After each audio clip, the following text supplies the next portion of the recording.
Hey, this is Rob Anspach, and welcome to another eHeroes episode. Today's eHero is Tim Burt, and we're going to talk about how to market anything. Welcome, Tim. Well, thank you, Rob. I wasn't sure if that was my cue or not, but it is an honor and a pleasure to be here on this podcast. I love doing these types of interviews, and everybody listening today, I guarantee you, if you are an entrepreneur, you own a small company or even a large regional company or a global corporation, I guarantee you're going to get something out of this today. That's my mission, and hopefully I live up to my end of the bargain. You know, one of the things that I tell people is, you can cut everything in your business, but you can't cut marketing. Marketing is the lifeblood that keeps your business running. And I just ran into a customer the other day, and she said, yeah, my accountant's worried about my numbers. She wants me to cut this and cut that and cut the marketing and do. What? You can't cut marketing. No. Nope. Yeah. Can't do it. Can't do it. Well, there's that phrase that goes around. Was it Henry Ford? It says a man who stops marketing is like a guy who stops winding a watch to save time. Exactly. Just cannot. That's the last thing you want to do, because otherwise, how are people going to know about you? Yeah. The only time you can really cut your marketing is if you are so word of mouth that you don't have to. Right. And there are very few companies on the planet that can do that. The first one that pops in my mind is Tesla. Mm-hmm. Have you ever seen a Tesla commercial? No. Not that I can recall. No, and what I've been watching though is, and Disney does this now too. Disney is starting to pull away from posting to their social media every day. Years ago they used to post 3 or 4 times a day. Now they're posting maybe 2 or 3 times a week, because they're using the influencers that are out there talking about the parks to promote themselves, and they don't have to pay them. Or they do, or they might give them a free trip, or they might do this, but they're getting more promotional from the influencers than they are promoting their own stuff. Isn't that interesting? I had not heard that. Yeah. See, I learned something new today. How about that? That's that, and but that leads to a bigger conversation. It shows you how fast marketing changes. Mm-hmm. I always say that it is not June 28th, 2007 anymore. Right. Because that is the last day on this planet before you could buy an iPhone. That changed everything.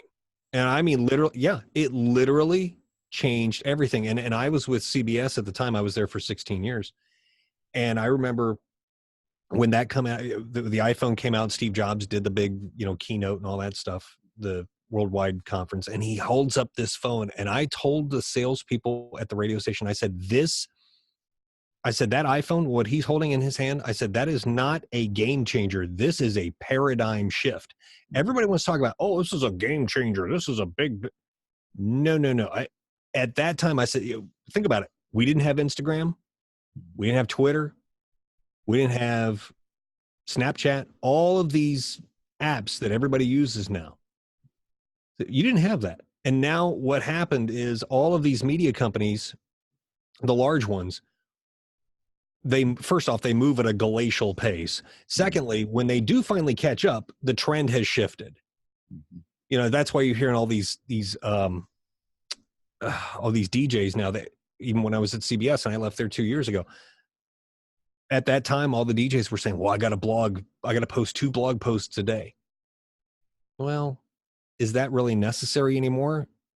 You look at Disney, like you just said, they don't post every day. Now it's 2-3 times a week, and let influencers do the heavy lifting for them. Yeah. Why are you still posting twice a week? Is it important? Is it an SEO thing? I don't know. That shifts all the time too.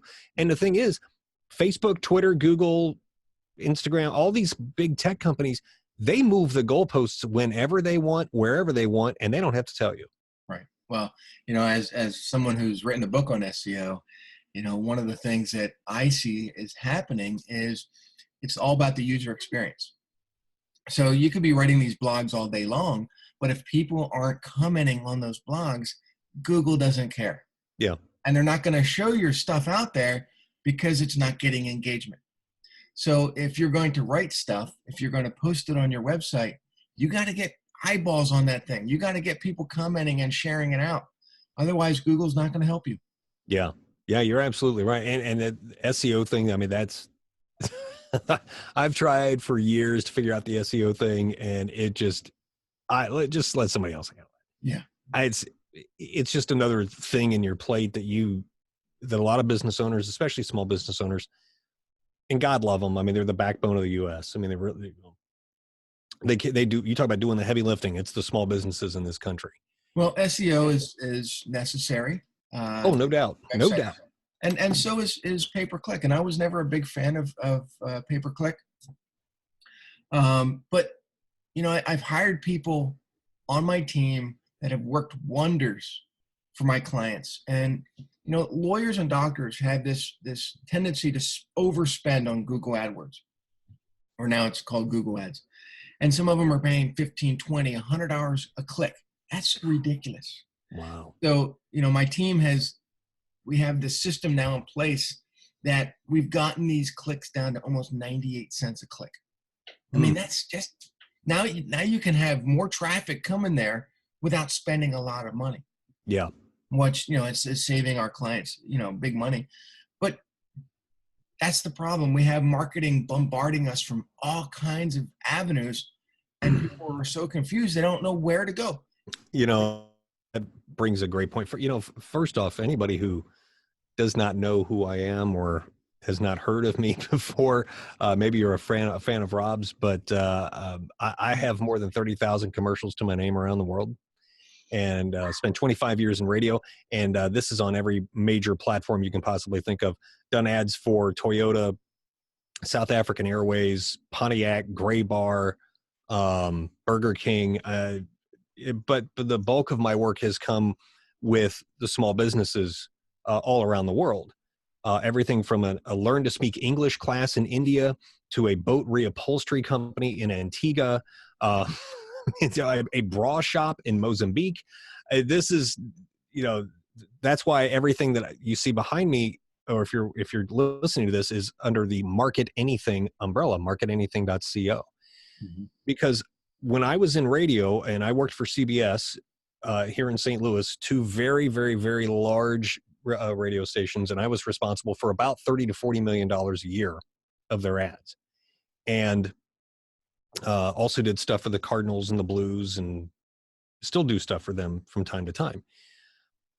When I was there, the salespeople, the way it would work is that the salespeople would go out, sell an airtime package to a small business, Bob's Plumbing or whatever. Well, and if Bob did not have a commercial, they would come to me. And I don't know how many different times a day I'd have to shift gears from, okay, well, I got to write a commercial for a plumber. Now I got to do something for a high-end condo. Now I got a donut shop. Now I've got, it just varied every single day. And I had to sharpen my tools to the point where I could shift on a dime and really, like I said, market anything. And the more I did this, the more it became apparent that I kept asking the same questions over and over and over again. And that's why I've put everything. I'm working on this new thing right now called a VIP marketing masterclass, which is going to be available very, very soon. And it's the same thing as if I'm sitting in the room with you. These are the questions I'm going to ask you. What does this do? What are you doing here? What has worked in the past? What hasn't worked in the past? And to your point of people are so bombarded, the average person, depending on where they live and their daily activities, will read, hear, or see between 3,000 and 5,000 ads per day. Mm-hmm. And that number could be as high as 10,000. And when people say, oh, that can't possibly be true. No, here's my definition of a commercial. A commercial is any message sent to the public on your behalf. I don't care if it's your logo on a coffee cup, if it's your logo on a sandwich, look at a McGriddle, or if it is a $250,000 roadside sign. It is a commercial to draw you into you. So when you walk into a Walmart, which carries 125,000 items, you're being absolutely, like Rob said, you are absolutely being bombarded. The question is, what makes you different? Why should somebody pick up your product? Why should somebody hire you for your service? And I was just talking about this on a call last night. We've all heard the phrase, well, you got to be first or different. Mm-hmm. True. Absolutely true. I take that a step further. In your niche, you've either got to be first or different. Here's what you want to write down. And better. Because nobody wants to buy from a position of weakness or sameness. You know, if I'm looking to hire a clown for a birthday party or something, and I got a room full of 20 clowns, give me the clown that's going to be either different and better. I don't want different and worse or different and same. I want different and better. Okay. People look at you the same way. Now, as Rob, as we were talking before we started recording, you deal with a lot of real estate, or I'm sorry, doctors, lawyers, high-end professionals. Mm-hmm. It sounds like. If I'm actually speaking in, you'll love this. I'm speaking in July in Nashville to a room full of people who want to become stage hypnotists. Wow. Okay. Now think about this for a second. How many stage hypnotists are there out there right now? I don't know, maybe 200, 300, 1,000. I don't know what that number is. But if I've got 25 people or 30 people or 50 or 100 people all in the same room who are all trying to do the same thing, you're certainly not first. You better be different and you better be better. Because if you're not, guess what? You are going to end up down in the mud pit with all the other pigs, and it becomes a shouting match over price. Think every car commercial that you have probably seen on television. Right. We've got the 2019, blah, blah, blah. We got it's car price. Boring. Yeah. Nobody cares. Nobody cares. Right. First or different and better. Yeah, when I was, for some of you who have been listening, you know that my past career was a carpet cleaner. Yeah. Cleaning business. And early on, you know, I copied everybody else's prices because, you know, that was what we did. We didn't know better. Sure. And it got to the point where I was like, I can't do this. I can't continue to run my business copying someone else's prices or trying to beat them on price. I'm going to increase my price by 30%. And, you know, if it puts me out of business, it puts me out of business. But it didn't. What happened is I got better clients who were willing to pay more money. It's crazy how that happens, isn't it? The problem is the mindset of most entrepreneurs is to go cheap or to copy someone else's pricing so they get more clients. Well, that's just crazy because I can't make it up in volume, you know, so you might as well be the better person. Yeah, absolutely. And when you start offering those premiums and those upsells, you know, I talk about this in my my standard issue talk. It's called How to Market Anything by Creating a Message That Sells. And one of the big misconceptions is that when people say, well, nobody's buying from me right now. And well, why aren't people buying from you? Well, because they're cheap or they're broke. Mm-hmm. No, they're not. No, they're not. Your competition's message is better than yours. Mm-hmm. Simple. Take Starbucks versus Dunkin' Donuts. All right. Starbucks sold in 2018, sold about $22 billion worth of coffee. Coffee. Dunkin' Donuts sold about 1.4 billion. All right. Now for the same cup of coffee, I want you to think about this. For the same cup of coffee, Starbucks charges 20% more. Mm-hmm. Okay. And all of those extra little sprinkles and shots and flavor, whatever things that they throw in there, they charge you extra for. Mm-hmm. Dunkin' has come along and they said, hey, not only are we cheaper, but all of those extra little things that you want in your coffee, we're going to put those in there for free. Starbucks is starting to close stores and Dunkin' is aggressively expanding. Now, that granted, we're talking about a cup of coffee that you can make at home for 20 cents. So people are not cheap or broke. It's just your competition has a better message. Right. When it comes to a higher end thing like carpet cleaning, well, there's not a carpet cleaning store on every corner. You know, there's not a carpet cleaning store in a Target. Okay. Like Starbucks. If your niche, if your business is predicated upon something that is rare, a la carpet cleaning with Rob's example, then absolutely you can charge more. But when it comes down to something I can make this at home, I can do this at home, going not free, but cheaper and better, a la Dunkin' Donuts, that would be the way to model yourself. Mm-hmm. You know, I absolutely agree with Rob saying I increased my prices 30%. I got higher end clients. Yeah, that's a different business model versus coffee or soda or burgers or gum, you know, or some a very quick transactional purchase. But when it comes to something like carpet cleaning, roof repair, car repair, concrete, you know, putting in a new driveway, well, yeah. Mm-hmm. In that instance, if you are you going to hire the cheapest brain surgeon you could find if you needed brain surgery? you know, see what I'm saying? These things do apply across the board, but there are just enough nuances to make it not necessarily tricky, but certainly throw up some red flags to make you step back and go, hold on a second. Maybe we need to charge more because we are better, and here's why. And some doctors now are going the route of concierge, where they're not accepting insurance. You know, they're only going after, you know, certain demographics. Yeah, the cash clients. Yeah. They're making more money with working less hours. Yeah, absolutely. Yeah, raise your prices, get higher quality clients, get less of them, but do less work, but you still make good money, if not more, or at least the same, if not more. Right. You know, it's interesting. I mean, we had that battle for years in radio. Years. Why are we running 12 minutes of commercials an hour, two blocks of 6 minutes apiece? Why are we running so many commercials? Well, that's what the market dictates. And we've had this. Radio still struggles with this. TV still struggles with this. Why not charge more and run fewer commercials? Well, on paper, that's great. Here was the problem. The problem is you have all of the other stations going, those guys are charging you so much more. Look, ours are so much cheaper.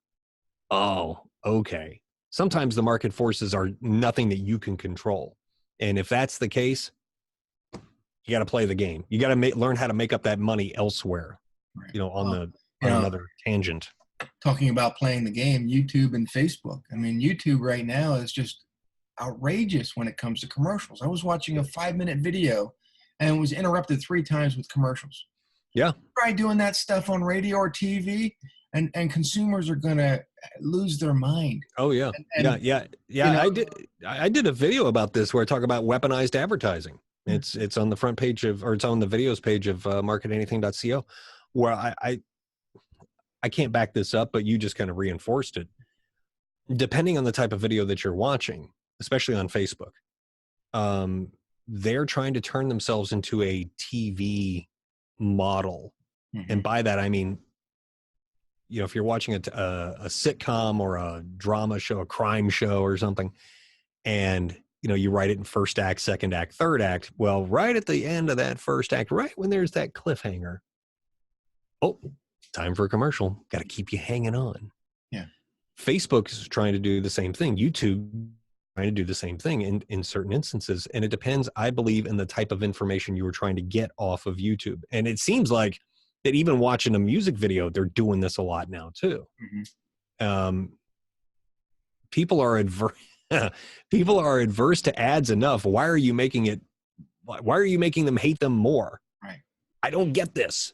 You know, stop it. Facebook doesn't want you to leave their platform, and that's why they're bringing in everything that they can to entertain you. Yeah. You know, the problem is that everybody now has ADD. So we can't just sit there and look at Facebook all day long. We got to go to Snapchat. We got to go WhatsApp. We got to go everywhere else. And then it's like overload. And you're like, I just need to throw this away. I can't do it anymore. Right. Yeah. Let me go. Oh, this didn't give me a hit of dopamine fast enough. Let me go look at Instagram. Yeah. You know, that's the point we're at. And it not only is marketing on these platforms, well, it's easy, but it's also becoming incredibly difficult every single day because consumer habits change. The methodology changes. There's just a lot of factors in here that people think, oh, I can market that way. Right. And it's turning every entrepreneur out there into their own ad rep. And if your strength is carpet cleaning, or your strength is marketing, or your strength is being a doctor or a lawyer, you don't have time to be writing your own ads. That's Right. exactly what you did, in your CBS days. You were paid to do that, and you got better results. Now these people are forced to do it themselves, and they're going, oh, the ad doesn't work because nobody clicked on it, and I just wasted $1,000. Yeah. Yeah. It's very true. As entrepreneurs, what the definition of an entrepreneur is: a person who would do their own brain surgery if they could stay awake. Mm-hmm. There are certain aspects of your business, and your marketing is certainly one of them, where you need to find somebody that you can trust to write your commercials for you, because you've got to bring them in as part of your team. Mm-hmm. Trying to do this yourself, when I talked about the 3,000 to 5,000 different ads a day, and I talk about this in my second book called Inside a Buyer's Mind. What do you think the cumulative effects are of hearing or seeing 3,000 to 5,000 different ads a day? Now, on your conscious level, you may not be paying attention to it. Your subconscious level, it gets thrown in there in this big pot. And when it comes time to actually start marketing yourself, there's a condition called the Dunning-Kruger effect. And what that is you watch something once and you go, oh, I can do that. Mm-hmm. It's like watching Tiger Woods swing the golf club. Oh, I can do that. No, you can't. Well, you can do it poorly, Mm-hmm. but if you're really serious about your business, and you're really serious, and you want to, if you're sick of running ads that get zero results, or costing you $1,000 a click, like Rob said, Mm-hmm. you have to find somebody you trust. I don't care if it's me or somebody, I don't care whom, but it's somebody who can show you results, show you that they know what they're doing, can be part of your team, be invested in your business, not financially, like I'm going to buy shares. No. I'm saying they care as much about your success as you do. Mm-hmm. When you find that person, that's the one you want to hold on to, because if they can get you results, they can show you numbers, and you get more money. That's the ultimate gauge here of success, is more money. That's how we all keep score. When you find that person, you've got to do everything you can to keep them happy, Mm-hmm. because they're the ones who are going to know how to market your stuff. And the thing is, a good marketer will know, a good marketer knows that they are a second, third, fourth set of eyes, and they might be, and they'll show you things that you might be missing in your own business. Mm-hmm. There's a woman, one of my clients up in Canada, in Toronto, she runs a financial services industry. And on one of our coaching calls, she was talking about, well, yeah, I've got this insurance that I can sell to people. It's a health insurance thing that for what we call weekend warriors to go out and, skydive or skiing or motorbiking or whatever. And I said, well, wait a minute. In Canada, I thought you had a healthcare system where it's government paid for, and I thought they covered everything. She goes, oh, no. She says, you get one of those extreme sports injuries, you're on your own. I said, well, there's your opening right there. I said, that's what makes you not only different, but better, is you're offering this insurance plan. I said, have you tried to market that? And she goes, no, not really. And I said, okay, we're going to call it WTF insurance. And anybody who does these crazy weekend things, here's a policy for you. So now you can go out and not have to worry about if you fall off a bike and break your arm, you're fine. Mm-hmm. We solved a problem. We filled a hole that they didn't even know probably existed. If I go break my arm, the government, the insurance will take care. No, it won't. You need this policy. Mm-hmm. A good marketer is going to do that for your business. And that's why I say it's so important to find somebody you trust who can look at it from a different angle. Because odds are, I don't care what business you're in. I don't care how big or small your company is. I don't care if it's just you. Mm-hmm. You are probably leaving money on the table somewhere. Oh, yeah. And that's why you got to have those conversations. You got to examine the entire business stem to stern with a magnifying glass and with a microscope and look and see every possible angle that you could be, let's do the Grant Cardone thing, 10Xing it. So how can they have that conversation with you? Where can they find you? Oh, I'm so glad you asked. That's a true marketer, ladies and gentlemen, right there. Marketanything.co is my website. Now I'm on all the socials. You'll see my website kind of looks like a big newspaper, columns, and everything's laid out very, very, very deliberately. But I do a live from Facebook every morning where I go out into my truck, and it's called Live from the Truck. And I talk about whatever. I give you a marketing tip every day. It's usually very short. But this just came in the mail today. I unboxed this today. Let me see if I can it's my third book, A Kick in the Ads. Yes. Hold that up there. Keys to a razor sharp marketing message that sells. Endorsed by James Malinchek at the bottom. Nice. And that's the new cover. This was the first cover. This is the limited edition. This was the collector's item, which has a couple of errors in it. That's why it's the collector's edition. Yeah, I got a couple of those too. What's that? A couple of my first books had errors in them, and people would write me and they'll call me, hey, there's an error on page. I said, I don't care. They're like, right. You're a professional. I said, yeah, I don't really care. If you're going to be a grade school teacher and redline it, then that's up to you. But read the damn thing. Right, knock yourself out. They give me an attitude about it. Right. Okay, I had 2 spaces in this part where I should have only had 1. It doesn't change the words, the content, the tone, or the intention. It's all the same stuff, Forgive me for the chromatic error, whatever. But yeah, marketanything.co is the website, marketanything.co. And I'm on all the socials. You might see under Tim Burt Media. That's kind of the big umbrella, but I really focus everything towards marketanything.co. That's where everything kind of funnels down to, pardon the marketing slang, but that's where it goes. For all the listeners, that's what makes Tim an e-hero, because he's always helping an entrepreneur. So you want to learn a little bit more about Tim, go to all his socials, go to marketanything.co, and I'll see you on the next episode.